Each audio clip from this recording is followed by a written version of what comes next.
Hey, everybody, Mountain Dew Mania here, and welcome back to Murder on the Orient Express. And I'm picking this up right after I left the other episode because I want to keep this going. And we just left the bartender. Let's talk to this gentleman right here. Monsieur Foscarelli. Oh, I Ah, forgot about him. Signorina. I have been told you aid the great Hercule Poirot in his investigations. I will help you in any way I can. May I have your passport, please? Of course, of course. Here you are. Italy, right? You are Antonio Foscarelli. I see here you are a naturalized American citizen. Yes, Signorina. It is better for my business. I am, as you can see, a salesman of motor cars. I do big business. I am up to date. I understand salesmanship. I bet What do you you do. smoke? A pipe, cigarettes, cigars? Cigarettes only. I would like to take your fingerprints. Give him. Of course, of course. Anything to help. Thank you. Okay, there we go. Thank you. Yeah. You travel frequently to and from the United States? Yes, for the past 10 years or so. Right. Did you ever come across Monsieur Ratchet? Never, but I know the type. Oh, yes. It is very respectable, very well dressed, but underneath it is all wrong. I should say he was a big crook.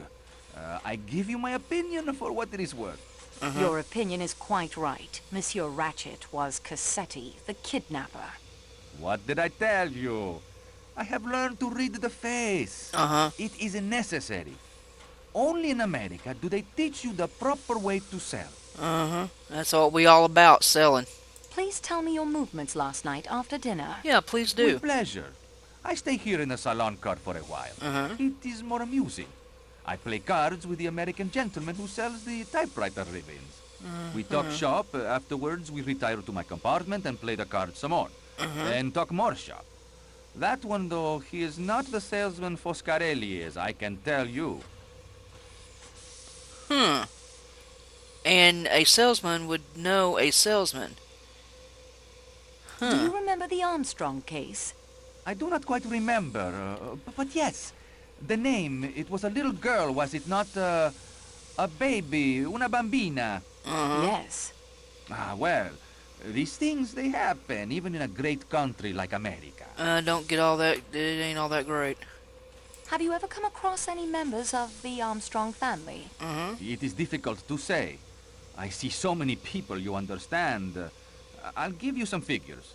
Last year alone, I sold, Please, monsieur, confine yourself to the point. Yeah, to the point, please. with great pleasure.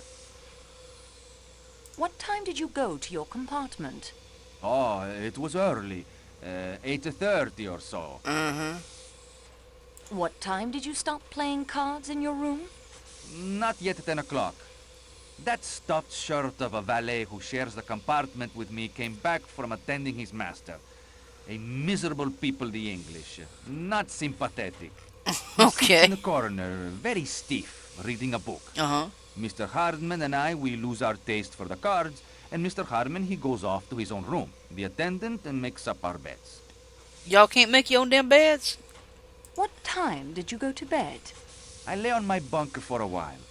The Englishman has, I think, the toothache. He gets out a little bottle of stuff that smells very strong. Moans and groans.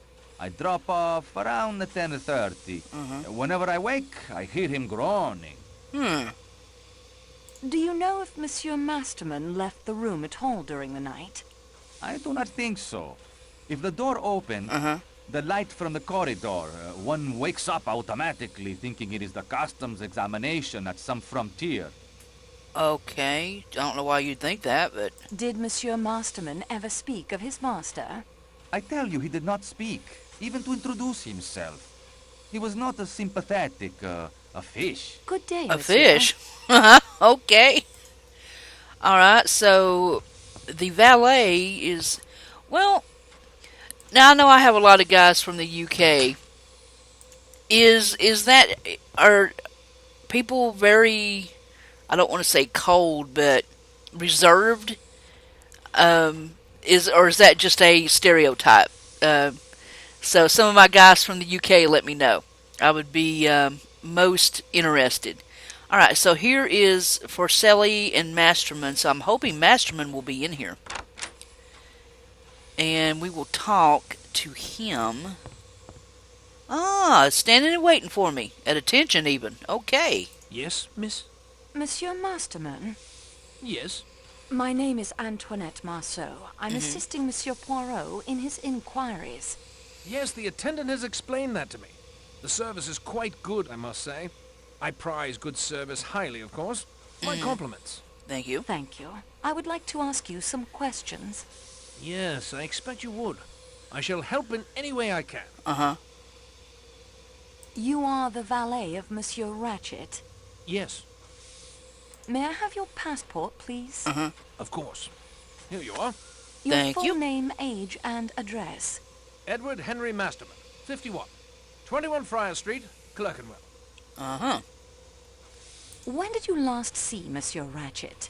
It must have been about 9:35 or 9:40 last night, miss. I'd like to take your fingerprints. That's a rather messy procedure, isn't it? Do you have something I might wipe my hands on afterwards? Yes, I do. Napkins? A wet cloth was beyond your capabilities?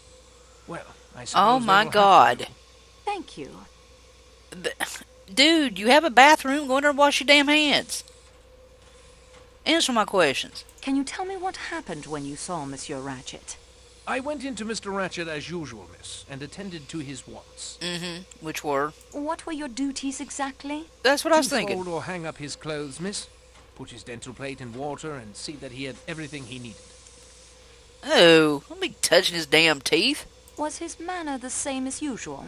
Well, miss, I think he was upset. Really? In what way upset? Over a letter he'd been reading. He asked me if it was I who had put it in his compartment.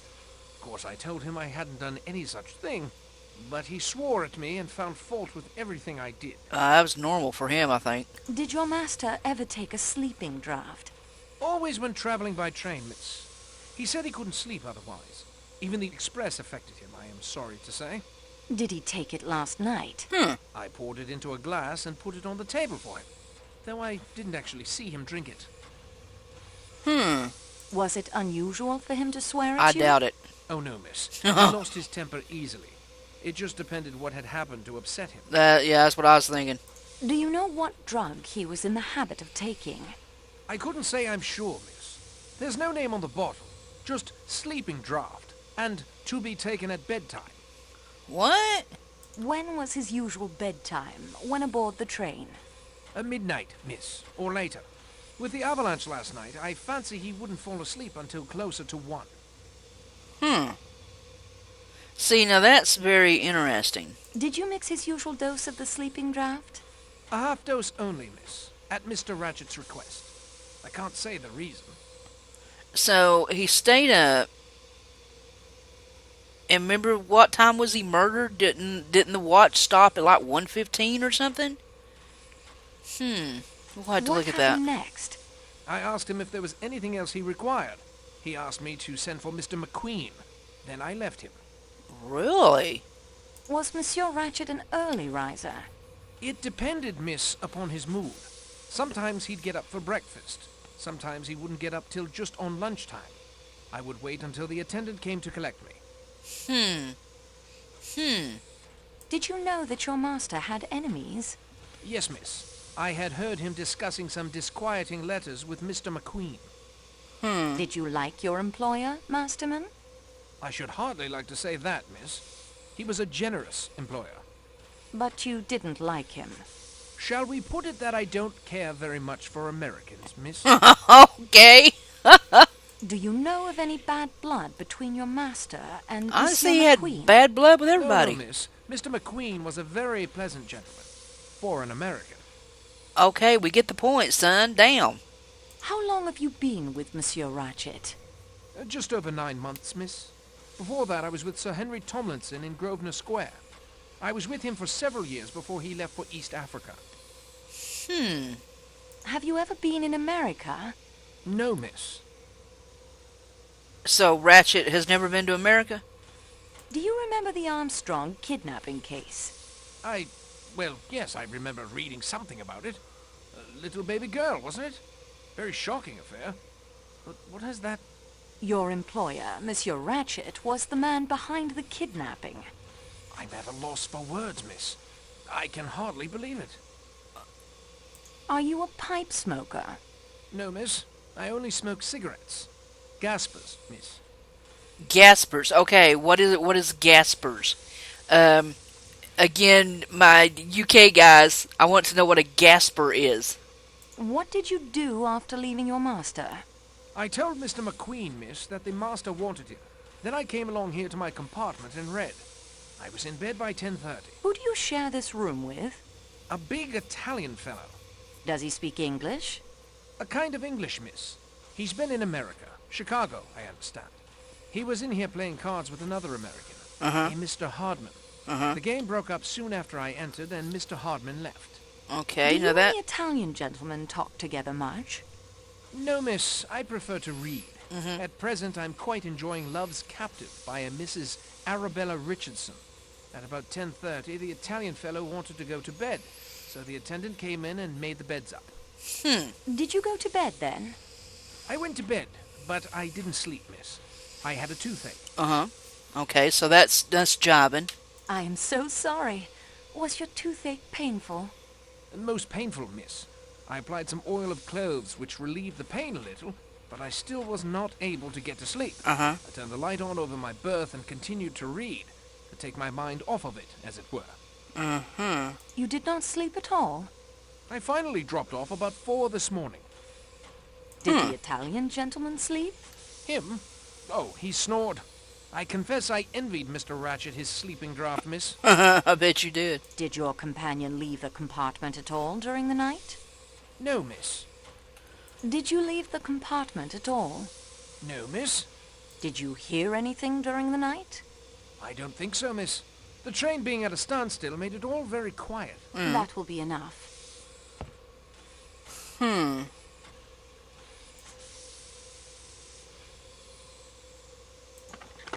I'm going through these suitcases. Regardez, mademoiselle. I won't find anything else in there. Okay. Et voilà. What was that? I've already searched it thoroughly. Okay.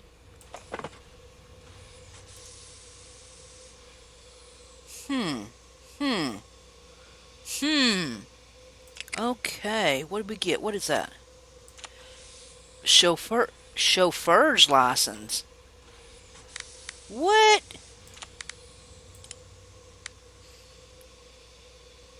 This is a chauffeur's license issued by the state of New York in 1923. Chauffeur. It appears to be valid. Love's Captive. Well worn copy of Love. This book is stamped on the back side of the cover. It reads Royal Military Library. Royal Military Library. Really? Is that right? Now, why do we have this menu? It shows it's served at dinner. Okay. Got it. Chauffeur's license. Okay. Alright, so there's another guy down.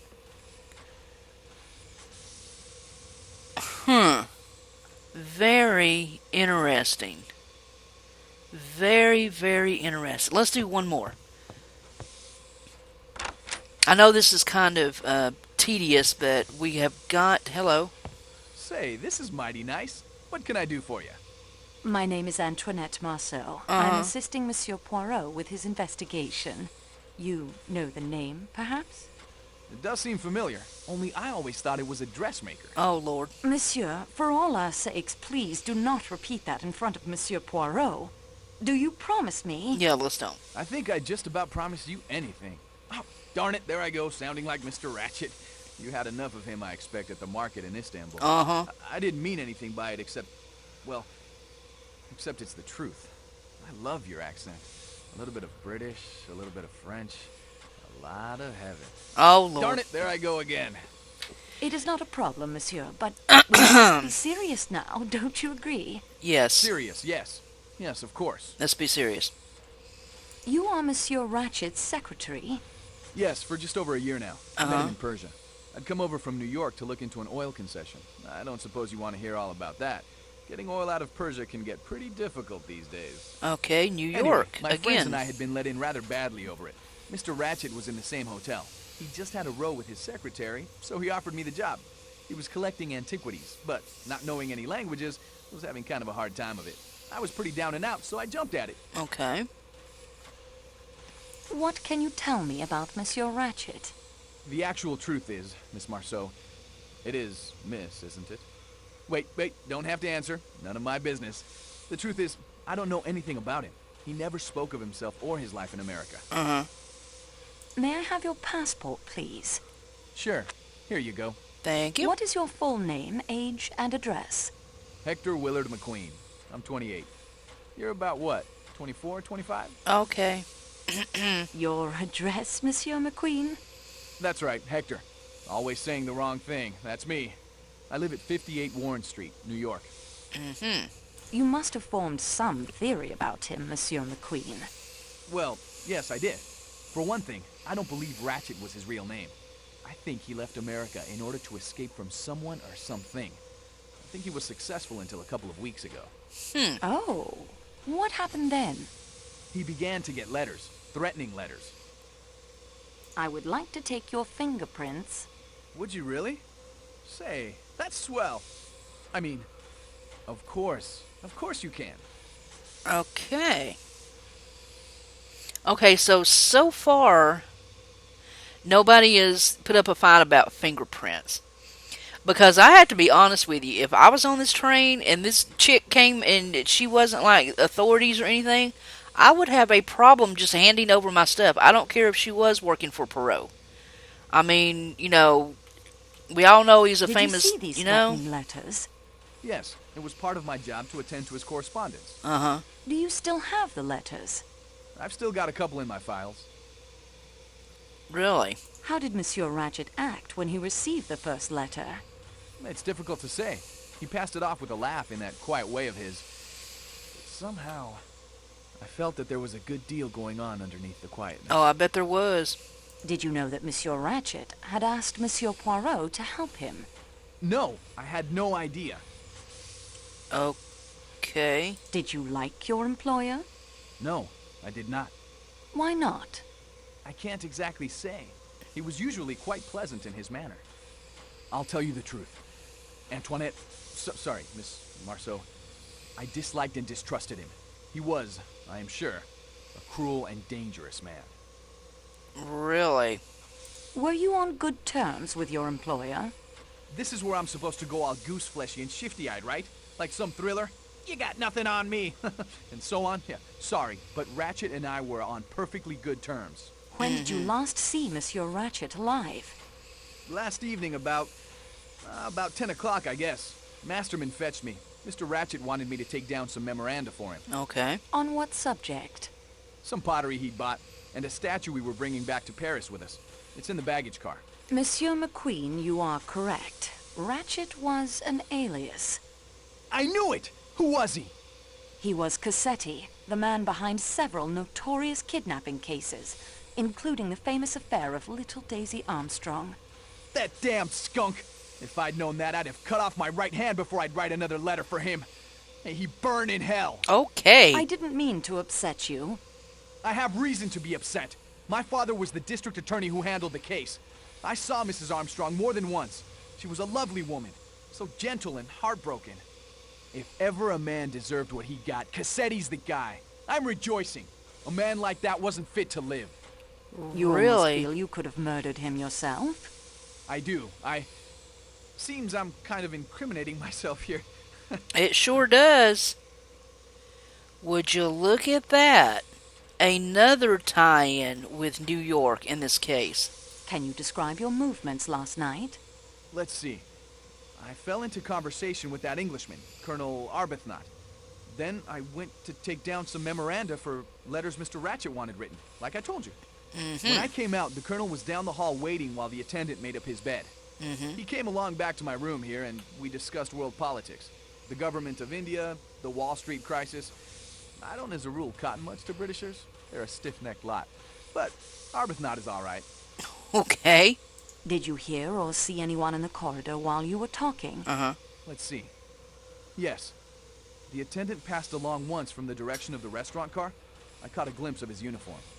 Then, I do remember some woman in a silk, scarlet something or other. Again, just a glimpse. She was headed the other way, towards the restaurant car. Did you see her return? No, now that you mention it, I don't think I did. But I suppose she must have. What time was it that the Colonel left you? Pretty late. Getting on for 2 o'clock, I'd say. You were together when the train stopped. Yeah, shook me up a bit. But the Colonel was as cool as ice water. He's been in some tough scrapes, I'd guess. A near train wreck didn't even make him blink. Really? Like he was expecting it, maybe? What happened after Colonel Arbuthnot said goodnight? I called the attendant to make up my bed, and then hit the sack. What sack did you hit, and why? I went to bed. Slept till morning. Do you smoke a pipe, Monsieur McQueen? Nope. Don't smoke at all, as a matter of fact. I know they say it's healthy, but I don't believe them. During the evening, did you leave the train at all? Only when Arbuthnot and I got out at Belgrade to stretch our legs. When we saw you. But it was bitterly cold, so we hopped back on again. Which door did you use? The one closest to here. Do you remember if the door you used was bolted? Yes, I seem to remember it was. At least there was a kind of bar that fitted across the handle. Did you replace the bar when you returned to the train? You know, I don't think I did. I remember now. I left it unbolted for you. Say, listen. Since we know that Ratchet was really that swine Cassetti, there's something you should know. What? Yes. One night, late, after he'd received those threatening letters, I heard him working at my typewriter. He never did that. He always dictated his letters to me. From then on, wherever we were, he insisted on access to the safe. Whatever that document was, it was important enough that he traveled with it wherever we went. If there wasn't a safe available, he had one installed. I know for a fact he had one installed in the security room in the baggage car. I saw it when we were loading his crate. Do Really? you have the combination? If he didn't trust me to type it for him, you really think he'd give me the combination? Good Good point. day to you, monsieur. Is that right? Nothing to find here. Okay. But what about that? I'll put this into my scrapbook so I can take a closer look at it later. Okay. Alright, well, we will take a look at that next time. Another tie to that Armstrong case, the little girl getting kidnapped. I'm starting to get some sneaky suspicions, my friends. So, but I will tell you about them next time. Put in the comments what you're thinking. And I want to compare it to what I'm thinking. So, till next time, guys, this is Mountain Dew Mania. Still alive and very confused here on Murder on the Orient Express. Till next time, guys, I'm so out of here. Later.